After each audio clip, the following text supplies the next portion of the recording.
अस्सलाम वालेकुम व्यूअर्स, कैसे हैं आप सब। उम्मीद है कि सब ठीक ठाक होंगे, खुश होंगे। आज बहुत मज़ेदार सी रेसिपी लेकर आई हूँ, ट्रेडिशनल हमारी, कि ईद पे बनाए, रजब में बनाए और इस तरह के इवेंट्स पे आप बनाते हैं तो मज़ा ही आ जाता है। तो आज हम बनाने जा रहे हैं बेसिक खीर, जो कि कुछ लोगों से अच्छी नहीं बनती, कुछ लोगों से पतली हो जाती, कुछ लोगों से गाढ़ी हो जाती है। कुछ टिप्स और ट्रिक्स हैं जिसको आप फॉलो करें तो बेहतरीन खीर तैयार हो जाती है। कहते हैं हम कि भाई हमने उसके घर की खीर खाई थी, बहुत ही मज़ेदार थी। तो जनाब यहाँ पे भी आपको वही रेसिपी शेयर कर रही हूँ कि आप लोग बनाएंगे तो आप लोग यही कहेंगे कि हमारे घर की खीर बहुत मज़ेदार है। तो रेसिपी स्टार्ट करते हैं। उससे पहले चैनल पर नए हो तो चैनल को सब्सक्राइब कर लीजिएगा और फिर वीडियो स्टार्ट करते हैं।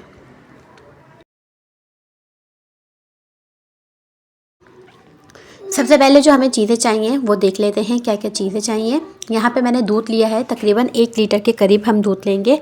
यहाँ शो में 1 कप कर रही हूँ, ठीक है जनाब। यहाँ पे चावल, टोटा चावल हम इस्तेमाल करेंगे, तकरीबन 3 से 4 टेबल स्पून। मिल्क पाउडर कोई सा भी आप ले सकते हैं, 2 टेबल स्पून। चीनी है हाफ कप, बहुत ज़्यादा अगर आपको अच्छा लगता हो कि भाई मीठा खिलाओ तो 3 कप लीजिएगा। इसके अलावा पिस्ते बादाम है 1 टेबल स्पून, या अपने हिसाब से आप जितना लेना चाहें। साथ में यहाँ छोटी इलायची है 4 से 5, इसको मैंने कूट लिया है। और कूटने के बाद इसका छिलका मैंने रिमूव तो नहीं किया, क्योंकि उसी में उसको अच्छी तरीके से कूट लिया। साथ में केवड़ा एसेंस 1 टीस्पून। तो यहाँ पे सबसे पहले हम क्या करेंगे, वही बेसिक, हमने दूध लेना है 1 लीटर, उसको अच्छी तरीके से उबाल लेना है। जब हम इसको उबाल आ जाएगा, इस तरह से अपने चम्मच चलाना है, और जब इसमें उबाल आएगा तो हम फिर बाकी चीज़ें इसमें शामिल करेंगे। अब यहाँ पे देखें इस तरह से उबाल आ चुका है। अब मैं इसमें शामिल कर दूँगी चावल। असल में चावल जो है वो मेरे पास टोटा चावल नहीं थे, 2 दफ़ा मैंने मंगवाए, मुझे टोटा चावल नहीं मिले, बासमती राइस आ गए। एक तो बहुत अच्छी क्वालिटी के आए थे, एक थोड़ी हल्की क्वालिटी के आए थे, यानी छोटे दानों वाले। तो मैंने वो जनाब शामिल किए हैं। अगर आपके पास टोटा चावल इजीली मिल जाए तो बहुत ही बेस्ट है, और अगर नहीं मिलता तो कोई इशू नहीं है। मैंने इस बासमती राइस को छोटे वाले, एक होते बहुत अच्छी हाई क्वालिटी के, एक होते थोड़ी हल्की क्वालिटी के, यानी कि छोटे दानों वाले। तो उसको मैंने लेके भिगो के गर्म पानी में भिगो के रख दिया तकरीबन 1 से 2 घंटे के लिए, ताकि हम जब इसमें खीर में पकाएं तो इसमें दाने दाने भी तो आए, मगर टोटा वाला भी लुक आ जाए। तो यहाँ पे तो आप लोग ने भी यही करना है कि क्या आपको टोटा चावल इस्तेमाल करने हैं। जब हमारे चावल हम डाल देंगे तो इसमें हम शामिल कर देंगे चीनी। चीनी अगर आप लोग बहुत ज़्यादा मीठा लवर हैं तो आप 1 कप का 1/3 हिस्सा आपने शामिल करना है, वरना हाफ कप इनफ है, ठीक है जनाब। हमारे यहाँ तो मीठे की शौकीन है, तो मैं यहाँ 1 कप का 1/3 हिस्सा डाल रही हूँ। तो यहाँ पे चीनी डालनी है और इसको हल्की आंच पे पकने देना है। इतना पकने देना है कि हमारा चावल हल्के हो जाए। अच्छा, यहाँ पे सबसे पहले मैं ये भी दिखा दूँ, जो मैंने पाउडर, मिल्क पाउडर लिया है, कोई से भी ब्रांड का लीजिएगा। इसमें थोड़ा सा आप दूध शामिल करके उसको हल करके फिर आप इसमें शामिल करिएगा दूध में। एज इट इज़ मत डालिएगा, फिर क्या होता है सारे नीचे ही कहीं ना कहीं उसका दाना नज़र आ जाता है जमा हुआ, तो फिर वो अच्छा नहीं लगता। तो यहाँ पे मैंने थोड़ा सा दूध लेके उसी में से निकाल कर और इसको हल करके इसमें शामिल कर दिया। अब मैं इसको पकने दूँगी, और इसको इतना पकाएंगे कि हमारे जो चावल हैं अच्छे से सॉफ्ट से हो जाएं, बिल्कुल पक जाएं। और इसके अलावा चीनी का आपको पता है कि चीनी भी हल हो जाएगी इतनी देर में।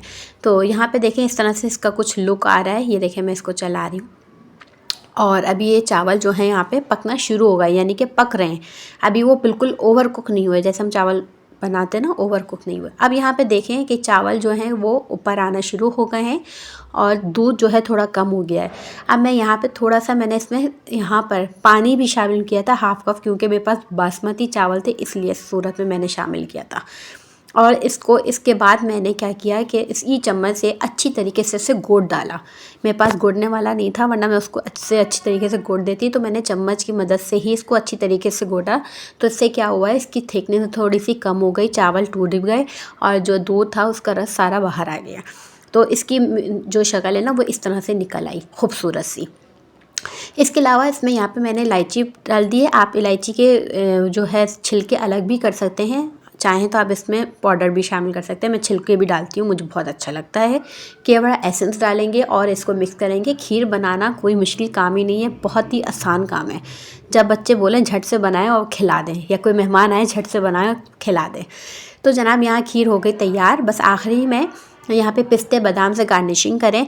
मैंने तो क्या किया था कि बाद में भी शामिल किया, बाउल में निकाला, पिस्ते बादाम से डेकोरेट किया, कोकोनट जो होता है वो डाला मैंने ग्रेट हुआ, साथ में चांदी का वर्क लगाया। एक खूबसूरत तरीन जो आपको ऊपर नज़र आई तस्वीर, वो इस तरह से मैंने डेकोरेट कर दिया। ये देखने में भी मज़ा आ जाए कि हाँ भाई खीर बनाई है, क्या लाजवाब। नहीं हो ये सब तो आप इस तरह भी इसे पेश कर सकते हैं। तो बस यहाँ जनाब हमारी खीर हो गई तैयार। कितने कम वक्त में बेहतरीन किस्म की खीर तैयार हुई है। इसको मैंने सर्व कर दिया और इस तरह से डिश आउट कर दिया। अब आप लोग लुक देखें, उसके बाद इसको ट्राई करें और इंशाल्लाह फिर अपना फीडबैक दें कि भाई ये रेसिपी आपको कैसी लगी, क्योंकि मोस्ट रेसिपियाँ ज़्यादा से ज़्यादा मैं ट्राई करती हूँ, फिर उसके बाद आप लोग के साथ शेयर करती हूँ, ताकि आपकी कोई भी रेसिपी ख़राब ना हो, पैसे ज़ाया ना हो और एक बेहतरीन रेसिपी तैयार हो जाए। कुछ टिप्स और ट्रिक्स के साथ बताती हूँ, क्योंकि जो चीज़ें मुझे मुश्किलात हुई मैं चाहती हूँ आप लोगों को बता दूँ, ताकि आप लोगों को कोई मुश्किलात पेश ना आए। इंशाल्लाह नेक्स्ट वीडियो में मिलेंगे। अपना बहुत सा ख्याल रखिएगा, दुआ में याद रखिएगा। खुदा हाफिज़।